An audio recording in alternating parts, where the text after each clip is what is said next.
Bonjour, je m'appelle Oumi Sen et je suis la secrétaire générale du Centre culturel russe Kalinka ici au Sénégal. Alors, Madame Sen, embarqué un festival axé sur les cultures asiatiques à Dakar. Et quel est le rôle du centre culturel russe dans cette initiative?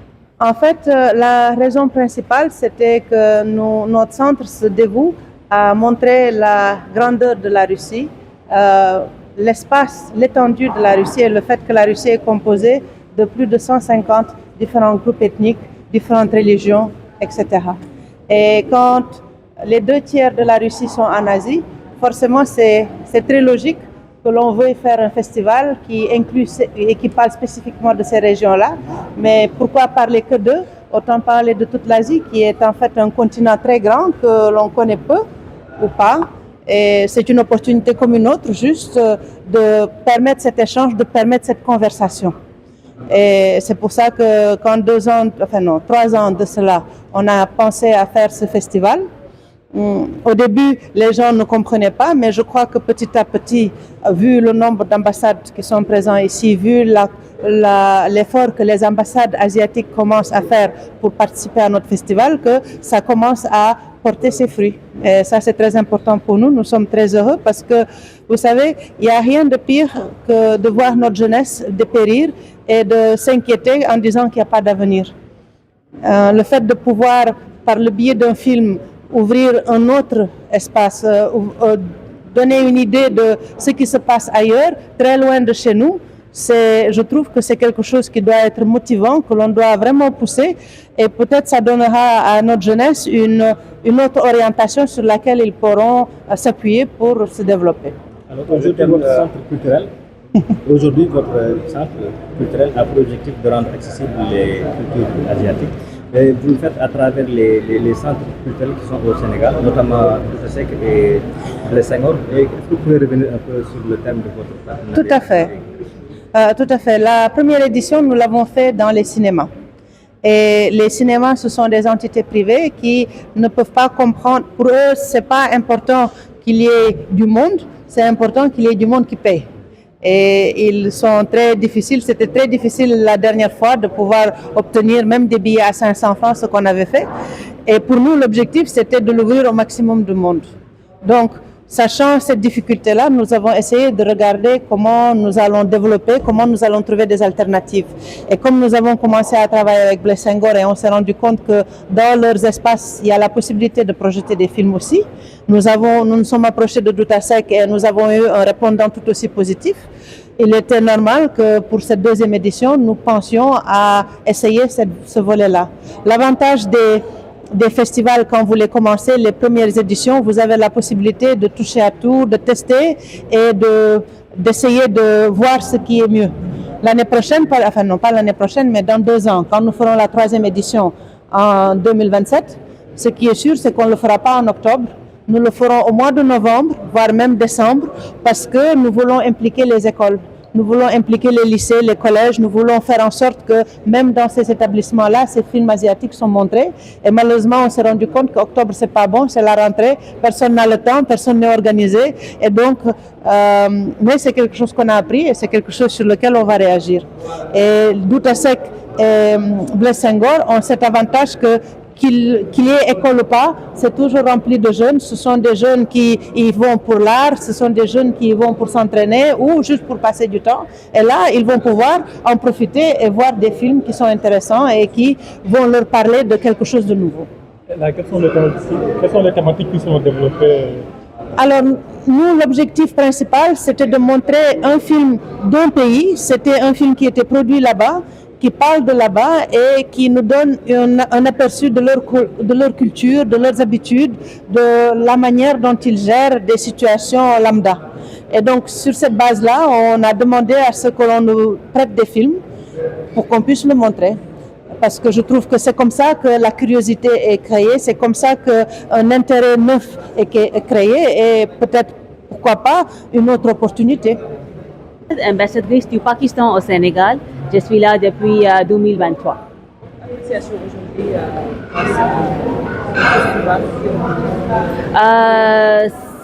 c'est une très grande opportunité pour connecter les pays asiatiques avec les audiences au Sénégal, avec le lien des cultures.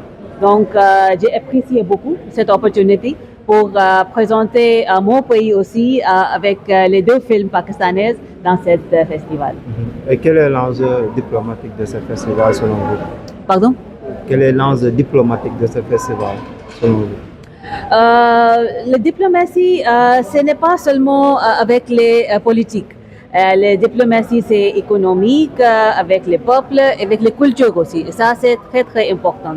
Dans notre monde, quand nous sommes connectés avec les réseaux sociaux, c'est très, très important pour présenter notre pays avec les cultures. Donc, je pense que ça sera une très bonne opportunité pour faire ça. Quel est le film qui vous représente? Le film. Ok, il y a 2 films pakistanais qui vont présenter dans ce festival, Nayab et Motorcycle Girl. Je suis très ravie de dire que les 2 films représentent les femmes pakistanaises.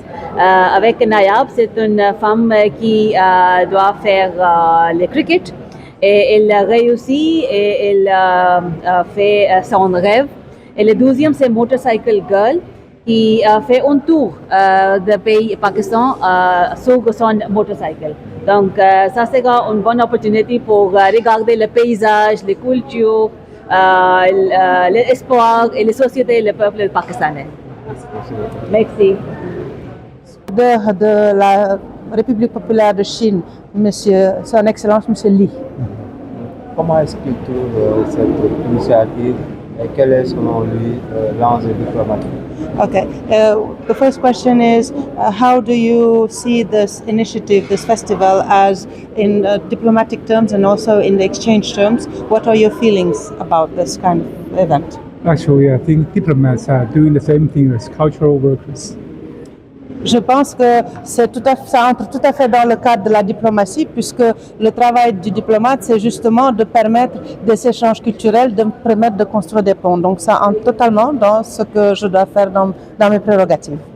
And the essence, the spirit of diplomacy is the same as a culture, because both diplomacy and culture, they tend to reach out to someone, something they don't know very much.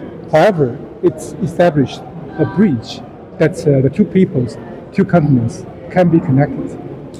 Donc, la culture comme la diplomatie ont ça en commun que ça permet d'aller vers quelque chose de neuf, de mettre quelque chose sur la table et d'établir une relation, une correspondance, bâtir un pont.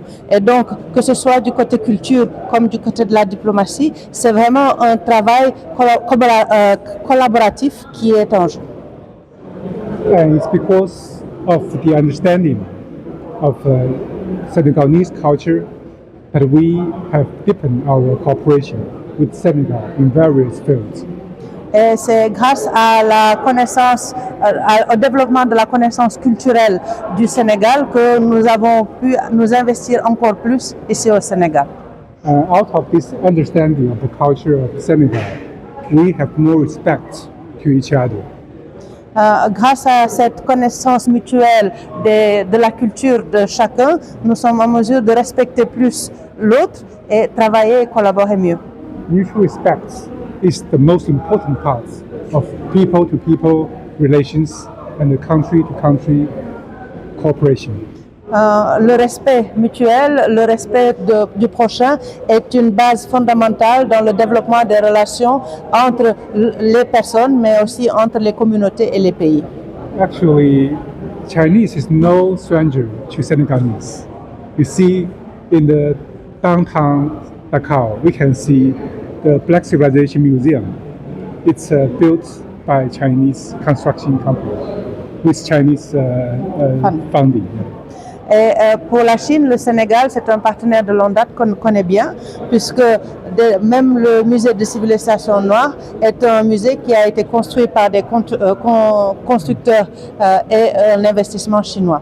And you can also see highways, bridges built by Chinese companies, which are literally the bridge between China and Senegal. Et nous pouvons voir aussi des investissements chinois dans le développement des voies ferrées, des voies routières. Et ça, c'est littéralement des ponts de collaboration qui sont mis en place. I recently visited a village where there is a well digging project. People are enjoying the water out of the well, which is dug by the Chinese company. Et tout récemment, j'étais dans un village sénégalais où on vient juste de finir la construction d'un forage et cela a permis à la communauté à avoir accès à l'eau. Et donc, c'est vraiment un échange profond qui est en train de se faire actuellement. And Senegal has also a very famous figure, celebrity in China, Mr. Lam. Et en Chine, nous avons un Sénégalais qui est très célèbre, Monsieur Lam. Which Lam? He's a celebrity on TikTok. Ah, TikTok. On a, ouais, Jamil Lam. That's right. Il est très célèbre en Chine. Donc Yeah. le Sénégal, on le reconnaît en Chine. And recently, before he went on a visit to China, we met at the Chinese embassy. Tout récemment, pour son voyage en Chine, il est venu et je l'ai rencontré à l'ambassade de Chine. And I said to him, "You are also an ambassador of Senegal to China." Et je lui ai dit que vous aussi, vous êtes un ambassadeur du Sénégal en Chine. Par votre billet, les Chinois connaissent le Sénégal. And his video went viral on Chinese TikTok. Et ces vidéos sont virales en Chine. So, with that said, I think diplomacy and culture, they are the same. It's the aim of these two is to deepen our understanding of each other, to deepen our friendship, to deepen our partnership, and to deepen our brotherhood. Et donc, pour vous conclure, je peux vous dire que la politique, la diplomatie et la culture, c'est la même chose. Et l'un permet à l'autre de se développer et c'est collaboratif et c'est ce qui permet de renforcer les relations, de renforcer les communautés et de renforcer le développement. Well, thank you. Merci beaucoup.